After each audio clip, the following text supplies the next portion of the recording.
All right, so first things first, I had to tear it all apart just so I can get familiar with this whole thing.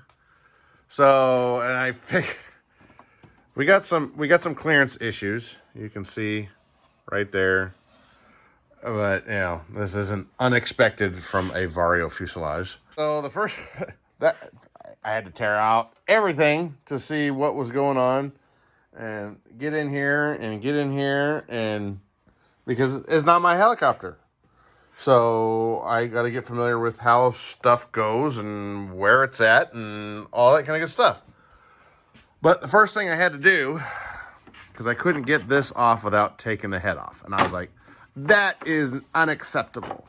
So what I had to do is I had to come in here and notch it, sand it, and get it all in there. And I can't even fucking take it out without doing one hand. In order to get this out, it was already cracked. You can see it right there. It has a crack on there because you have to bend this thing in order to get it out. But then I had to come in through here and sand off part of the sides because it was really thick in order to get this off. And even right now, it's still, you know, one-handed, it's really hard. So what I had to do, and you can see where I've sanded it off, so I can get it around the doghouse without taking the rotor head off. That's one of my pet peeves.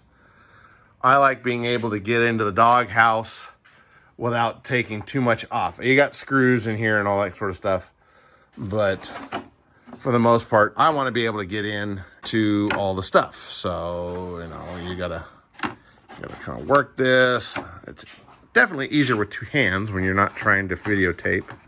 It goes in much better when it's when I got two hands. And when these are set in their place, I got kind of a gap. So that'll be, you know, filler and tape in between just to get a nice clean line here. So I was like, what? Why is that up? Well, when I put it together, it's actually up. So when this goes down, there's the gap. So little things like that. They're gonna drive me nuts. So, but there is the ESC for the ducted fan, which is right there. Huge, gigantic. I can't wait to see how much this thing actually draws. But yeah, it's in there. So the whole thing, I want to be able to take off the tail with a minimum connections, and I'll have 2 lights, a strobe, and a servo that go on the tail. And so that's one of the things I want to be able to take this off fairly easily. So that'll be in the projects of trying to get this working. So plan is to open this up as well, have clam doors that work, and I figure somewhere up in this area I'll have a connection point that will slip through and actually pull out when I take the tail off. So you can't have too much in here. We've already got some wires that are in the way of, you know, airflow. And I'm going to do the 2, I can't remember what the exact same. It's so that air flows around the tail and creates the Kawanda effect. On the full size, those things create 80% of the anti-torque for this helicopter. So I want to do it. If I can make that thing have 3 degrees of tilt to the side and forward, I can make this thing have the slots and actually use the down force of the rotor wash to create anti-torque. Yeah, that's what we're going to do. Oh, it's not a big project or nothing. No. I've got everything on here. I've got all my telemetry. It's actually showing up. And it's actually going in the right direction. We're going to give it a full RPM test. Make sure nothing fucking goes weird, but I got to hold this fucking thing so it... And it's so loud. Oh my God, I got to wear these stupid freaking earplugs. What it's showing is 9,000 RPM already.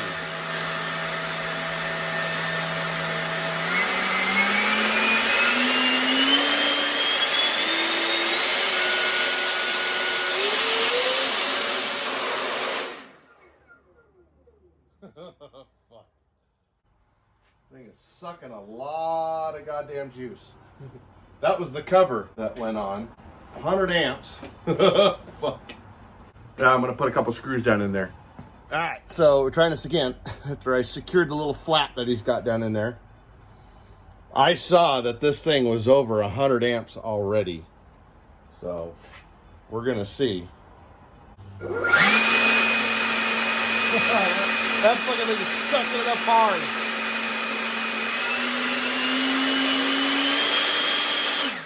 No, I ain't doing that shit. I'm looking at it, and this little cover that's right here is getting sucked right up into it. Got to figure something out because that EDF is sucking so much air, it's ridiculous. So I went into the Jetty box on the radio, and I maxed out at 114 amps, and I wasn't even at full throttle. So that's a thirsty fucking bitch, and I ain't even 100%. Fuck! All right, what I'm doing is, this is a test to see if this thing will stay here. So what I built, and I'll show you, is I built some wood blocks that go right next to the ESC. And you saw in the other video where this thing actually got sucked out. This thing is sucking a lot of air. It is basically unrestricted right now because I got a big ass hole in here. So we're gonna fire it up and make sure that this doesn't move, which it shouldn't. I mean, it's screwed with pieces of wood on the top and the bottom, and then another piece of wood on each side, and I'll show you those later. All right, let's go see what it does. Plug this bitch in. Make sure we get tones. There we go.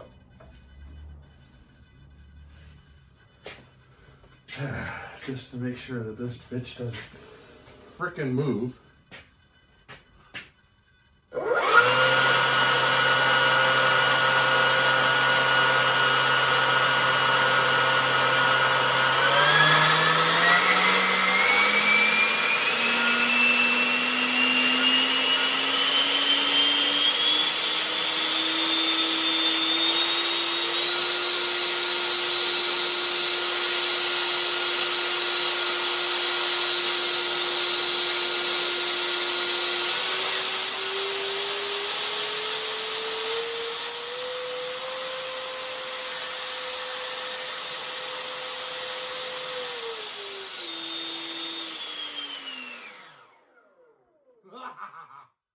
That got up to, what was it, 128 amps.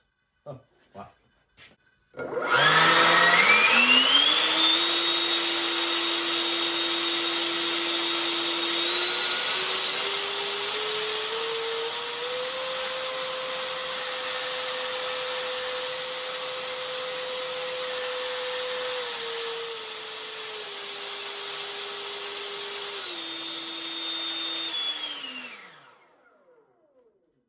128 amps at 100%. Now I can take this off and I give it a little bit of boost just to drain out the capacitor. All right, so I wanted to see how much the damn thing weighed, and it was 44.5 pounds. But I'm also checking the CG on this, and it's actually, I'm behind it because the way these hooks work, so it's not directly on there. So it's a little bit, let's say I go by that one. So that is, hey, here's a handy dandy thing here. That is about an inch and a quarter, which you can't see. And since I'm not doing it directly on the bolts on here, it's actually hanging back behind here. That will change the CG just a little bit. So it's slightly nose heavy. I took the battery pack that's for the turbine, which was way up here, and I actually put it, I'm gonna take and put it back there. And then the two batteries that are up here, the big, giant, monstrous 6000s, which weigh just as much as my 10,000s, but my 10,000s aren't high enough C rated. But if I took and made 10,000 12S with 4 packs, that might distribute the weight back just a little bit more. But we'll have to hang it and see how it does from there at that point. 44.5 pounds, ready to fly, soaking wet, all the fuel, all the batteries, all the stuff, blades and everything. Yeah, this is a heavy bitch. Fuck. How the hell am I gonna carry this damn thing? And so, with getting something bigger, it takes up more space, it's longer. I had to get new drawer slides so that I could get it to actually fit on there, on top of adding longer sides to it and all that stuff. But now,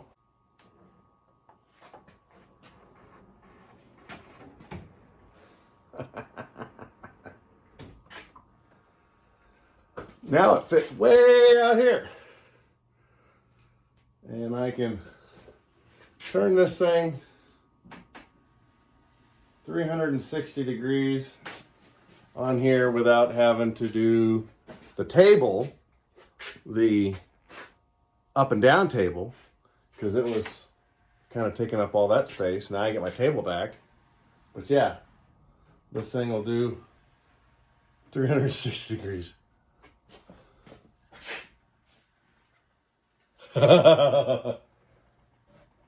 And if I really wanted to, I can shove it back into the center back there, because then it has room for the tail,